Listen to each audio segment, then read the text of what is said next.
श्री स्वामी समर्थ. श्रावणामध्ये आपण विविध जे व्रत करणार आहोत त्याची माहिती आपण या अगोदरच्या बऱ्याच व्हिडिओमध्ये घेतलेली आहे. पण आजच्या ह्या व्हिडिओमध्ये तुम्हाला श्रावणामधील सर्वात पवित्र आणि फलदायी असणाऱ्या 16 सोमवारच्या व्रताबद्दलची माहिती मिळणार आहे.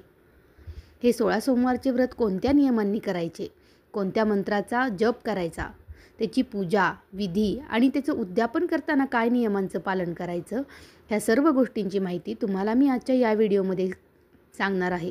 त्यामुळे व्हिडिओला स्किप न करता प्रत्येक नियमाला व्यवस्थितपणे ऐका आणि तुम्हाला जे फलप्राप्ती हवी आहे त्याबद्दल कशा प्रकारे तुम्हाला ती प्राप्त होणार आहे ह्यासाठीची संपूर्ण माहिती तुम्हाला या व्हिडिओमध्ये देण्यात आलेली आहे. त्यामुळे न चुकता व्यवस्थित ऐका. आणि हो, आणखीनही आपल्या चॅनेलला तुम्ही सबस्क्राईब केलंच नसेल तर आपल्या चॅनेलला सबस्क्राईब देखील करून घ्या. कारण की श्रावण महिना आता खूपच जवळ आलेला आहे आणि ह्या श्रावण महिन्यामध्ये असणारी व्रतवैकल्यांची संपूर्ण माहिती तुम्हाला पुढे जाऊन आता आपल्या या व्हिडिओमध्ये मिळणार आहे आणि इथून पुढच्या बऱ्याच व्हिडिओंमध्ये मिळणार आहे. एका पौराणिक मान्यतेनुसार भगवान शिवांना मिळवण्यासाठी माता पार्वतीनं केलेलं हे व्रत म्हणजे 16 सोमवारचं व्रत. त्यामुळे तुम्हाला देखील तुमचं सुखी जीवन, संतती प्राप्ती, अखंड सौभाग्य आणि योग्य साथीदार मिळवण्यासाठी काही व्रत करण्यासाठी सगळ्यात महत्त्वाचं असं केलं जाणारं हे व्रत म्हणजे 16 सोमवारचं व्रत. बाकी कोणत्याही उपायांनी तुम्हाला फलप्राप्ती झाली किंवा नाही झाली तरी 16 सोमवारचं व्रत केल्यानंतर तुम्हाला 100% निश्चित अशी फलप्राप्ती मिळतेच. त्यामुळे मनोभावे तुम्ही जर हे व्रत करायला घेतले तर तुम्हाला निश्चितच त्याचा लाभ हा मिळणार म्हणजे मिळणार. आणि आता तर श्रावण महिना आलेला आहे, त्यामुळं श्रावणी सोमवारच्या पहिल्या सोमवारपासूनच तुम्ही हे व्रत करायला सुरुवात करा. आता ह्याची जी पूजा करणार आहात त्यासाठी काय साहित्य लागतं ते सर्वात अगोदर मी तुम्हाला सांगते. आता हे जे 16 सोमवारचं व्रत तुम्ही करणार आहात त्यासाठी तुम्हाला शिवलिंग, पंचामृत, त्यामध्ये दूध, दही, तूप, मध आणि साखर यांचा समावेश, जानवं, दिवा, धतुरा, अत्तर, अष्टगंध, पांढरं वस्त्र, बेलपत्र, धूप, फुले, चंदन, भस्म, फळे, पांढरे पेढे आणि सौभाग्याच्या शृंगाराचं साहित्य एवढ्या सर्व गोष्टींची तुम्हाला आवश्यकता लागणार आहे.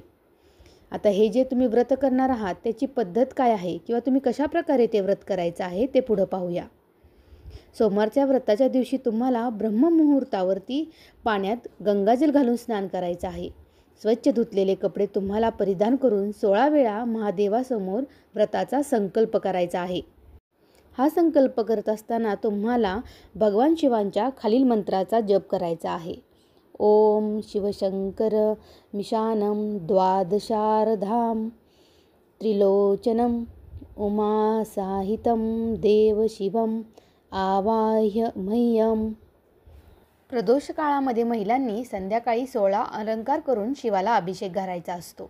घरातील किंवा मंदिरातील शिवलिंगाला तुम्हाला गंगेचं पाणी घालून जलाभिषेक करायचा आहे आणि त्यानंतर तुम्हाला शिवाला पंचामृत अर्पण करायचं आहे. शिवलिंगावरती तुम्हाला उजव्या हाताची 3 बोटे पांढऱ्या चंदनाने त्रिपुणा लावावीत आणि इतर पूजेचं साहित्य अर्पण करायचं आहे. देवी पार्वतीला शृंगाराच्या 16 वस्तू तुम्हाला अर्पण करून उदबत्ती, दिवे आणि भोग अर्पण करून सोमवार व्रताची कथा ऐकायची आहे. पीठ, गूळ आणि तुपापासून बनवलेला चुरमा 16 सोमवारच्या उपवासात भोग म्हणून दिला जातो. त्याचे 3 भाग करून भगवान शंकराला तुम्हाला अर्पण करायचे असतात आणि शेवटी शिवाच्या मंत्राचा जप करायचा असतो. शिवचालिसा वगैरे पठण करा आणि आरती करा. आणि आता प्रसादाचा पहिला भाग गाईला द्या, दुसरा भाग स्वतः खा आणि तिसरा इतरांना वाटून घ्या. 16 सोमवारचं व्रत करताना तुम्हाला पुढील गोष्टी देखील महत्त्वाच्या आहेत. हा उपवास अत्यंत कठीण मानला जातो, त्यामुळे उपवास करणाऱ्यांनी 16 सोमवारचा उपवास हा संकल्प करूनच पूर्ण करावा. कारण हा जर उपवास तुम्ही मध्ये सोडला तर तो व्यर्थ जातो. उपवास केल्यानंतर त्याच ठिकाणी बसून तुम्हाला प्रसादाचं ग्रहण करायचं आहे. यासोबतच तुम्हाला कोणत्याही तामसिक अन्नाचं ग्रहण करायचं नाही. हे 16 सोमवारचं व्रत केल्यानंतर तुम्हाला येणाऱ्या 17व्या सोमवारी त्याचं उद्यापन करायचं असतं. लक्षात घ्या, मासिक धर्म जर तुम्हाला यामध्ये आडवा आला तर तुम्हाला त्यामधील सोमवार हा वगळून पुढचा सोमवार धरायचा आहे. पण ज्या सोमवारी तुम्हाला मासिक धर्म आलेला आहे तो सोमवार तुम्हाला त्यामध्ये फक्त उपवासच पकडायचा आहे, तो ह्या 16 सोमवारमध्ये तुम्हाला धरायचा नाही. 17व्या सोमवारी तुम्ही उद्यापन करणं तुम्हाला जर जमलं नाही तर पुढील कोणत्याही महिन्यातल्या कोणत्याही सोमवारी तुम्ही त्याचं उद्यापन करू शकता. व्रत करणारा तुम्हाला दिवसभर उपवास धरायचा आहे. निर्जळी उपवास अधिक फायदेशीर आणि लाभदायक असतो. म्हणजे सूर्योदयापासून सूर्यास्तापर्यंत प्रत्येक सोमवारी तुम्हाला निर्जळी उपवास करायचा आहे. ज्याला उपवासच जमत नाही त्यांनी शिरा, खीर वगैरे गहू, गूळ व तूप मिळून तयार केलेले पदार्थ खाल्ले तरी चालतं.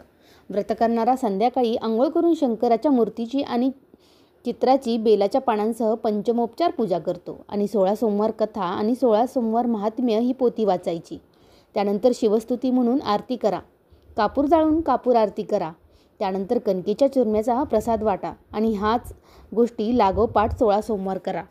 हा जो चुरमा तुम्ही करणार आहात तो गव्हाच्या पिठाच्या जाडसर खरपूस भाकऱ्या भाजून किंवा मुटके करून तुपात तळा आणि त्या हाताने कुस्करून चाळणीने चाळा. त्यानंतर योग्य प्रमाणामध्ये गूळ आणि तूप घाला आणि याचे पेढे किंवा लाडू केले तरीही हरकत नाही. व्रत करणाऱ्याने अर्धा शेर कणकेचा चुरमा घेऊन उपवास सोडा. चुरमा करताना कणकेत मीठ घालू नका आणि तसेच उपवासाला खायच्या पदार्थांमध्येही मीठ असता कामा नये, कारण या दिवशी तुम्हाला मीठ वर्ज्य करायचं आहे. आता जेव्हा तुम्ही उद्यापन करणार आहात तेव्हा त्याच्या दिवशीही तुम्हाला प्रसादासाठी 5 किलो कणकेचा चुरमा लागतो. पूजेच्या साहित्यामध्ये तुम्हाला स्वच्छ पाण्याने भरलेल्या तांब्या, अबीर, गुलाल, शेंदूर, हळद, कुंकू, फुले, चंदनाचे गंध, अक्षता, धूप, दीप, कापूर, सुपारी, देठाची खायची पाने, फळं, 108 किंवा 1008 अशी बेलाची पानं आणि नैवेद्य या 16 वस्तू असतात. देवळामध्ये जाऊन तुम्हाला शंकराची पूजा केल्यानंतर नैवेद्य दाखवून आरती करायची आणि मनातल्या मनात आपली इच्छा सांगून ती इच्छा पूर्ण करण्यासाठी प्रार्थना करायची. या चुरम्याचं 3 भाग करून एक भाग देवापुढे, दुसरा देवळातल्या ब्राह्मणांना वाटा आणि तिसरा ब्राह्मणांना वाटा किंवा गाईला चारा आणि जो तिसरा भाग आहे तो तुम्हाला घरी आणायचा आहे. आता या दिवशी जर तुम्हाला देवळामध्ये जाणं देखील शक्य नसेल तर तुम्ही घरच्या घरीच ब्राह्मणास बोलवून शंकराची षोडशोपचार पूजा करू शकता. ब्राह्मणांनाही न मिळाल्यास तुम्ही पोथीवरून पूजा वगैरे सर्व गोष्टी स्वतःच केल्या तरी देखील चालते. आता यासोबतच तुम्ही मागील 16 सोमवारांप्रमाणे 16 सोमवाराची कथा, 16 सोमवारांचं महात्म्य या दिवशी देखील वाचायचं आहे. शिवस्तुती म्हणून आरती करून चुरम्याचा प्रसाद सर्वांना वाटून स्वतः देखील खायचा आहे. कुटुंबातले सर्वजण पंचपक्वानाचं भोजन करतील आणि हे व्रत मनोभावे करणाऱ्याची इच्छा श्री शंकर नक्कीच पूर्ण करतील अशी मान्यता आहे. लक्षात घ्या, तुम्ही हे व्रत जर केले तर तुमची दरिद्री जाऊन तुम्ही धनवान होता. रोगी रोगमुक्त होऊन त्याला आरोग्य प्राप्त होतं. दुःखी माणसाला सुख प्राप्त होतं. मुलींनी हे व्रत केले तर त्यांना चांगला पती मिळतो आणि जर तुमच्या संसारामध्ये अडचणी असतील तर तुम्ही सुखी जीवन जगता. तुम्हाला अखंड सौभाग्याची प्राप्ती होते. त्यामुळं एक नाना विविध अशा प्रकारच्या फायद्यांनी भरलेलं हे 16 सोमवारचं असं व्रत आहे. कुमारिकांना मनपसंत असा पती, पुत्र कन्यांचा लाभ, व्यापाऱ्याला व्यापारात फायदा आणि नोकरीमध्ये प्रमोशन या सर्व गोष्टींचा फायदा तुम्हाला होतो. मात्र तुम्हाला श्रद्धापूर्वक हे व्रत करण्याची आणि मनामध्ये इच्छा असण्याची अत्यंत गरज आहे. आणखीन एक सर्वात महत्त्वाची गोष्ट म्हणजे जेव्हा तुम्ही हे व्रत करणार असाल त्या दिवशी सोमवारच्या दिवशी 3ऱ्या प्रहरामध्ये म्हणजेच 4 वाजण्याच्या नंतर आणि सूर्यास्त होण्याच्या अगोदर तुम्हाला ह्या व्रताचा संपूर्ण विधी हा पूर्ण करायचा असतो. अनेक पुरुष किंवा स्त्रिया हे व्रत चैत्र आणि वैशाख महिन्यामध्ये देखील सुरुवात करतात. पण जर हे व्रत तुम्ही श्रावणामध्ये सुरुवात केलं तर हा संपूर्ण महिना आपण फक्त शिवस्तुती आणि भगवान शिवांसाठी वाहून घेतलेला असतो. त्यामुळे तुम्ही ह्या महिन्यामध्ये जर तुम्ही हे व्रत सुरू केले तर आपसुकच भगवान शंकरांची देखील ह्यामध्ये पूजा आपण करत असतो आणि आपल्याला मिळणारी फलप्राप्ती ही जास्त पद्धतीनं आपल्यापर्यंत पोहोचत असते. कारण की चातुर्मासामध्ये भगवान विष्णू जेव्हा निद्रावस्थेमध्ये जातात त्यावेळेस ह्या संपूर्ण सृष्टीचा आणि ब्रह्मांडाचा कारभार हा भगवान शिवांकडे आलेला असतो. तर दिलेल्या सर्व नियमांचं व्यवस्थित आणि काटेकोरपणे पालन करून तुम्हाला श्रावणामधील सर्वात फलदायी असणारं हे 16 सोमवारचं व्रत मनोभावे पार पाडायचं आहे. यावेळी तुमचे मन पवित्र आणि वाचा शुद्ध असावी. ब्रह्मचर्य पाळून तुम्ही हे 16 सोमवारचं व्रत अतिशय मनोभावे पार पाडा. या दिवशी तुम्हाला इतर दुसऱ्यांच्या घरी जाऊन उपवास सोडायचा नाही. जो तुम्ही उपवास सोडणार आहात तो तुम्हाला स्वतःच्याच घरी सोडायचा आहे. बाकी कोणत्याही अडथळे आले किंवा सुतक वगैरे अशा कोणत्याही गोष्टी आल्या तरी त्या दिवसाचा सोमवार तुम्ही फक्त उपवास धरून पार पाडा आणि बाकीचे सोमवार 17 सोमवार येईपर्यंत गिनतीमध्ये ठेवा. आणि ज्या दिवशी तुम्हाला असं काही विघ्न असेल तो उपवास फक्त उपवास म्हणूनच पकडा, ह्या 16 सोमवारांमध्ये पकडू नका. व्हिडिओ आवडला असेल तर आपल्या चॅनेलला लाईक आणि सबस्क्राईब देखील. आणि ज्यांना कुणांना 16 सोमवार करण्याची आवश्यकता आहे त्यांच्यापर्यंत आपला व्हिडिओ नक्की पोहोचवा. श्री स्वामी समर्थ.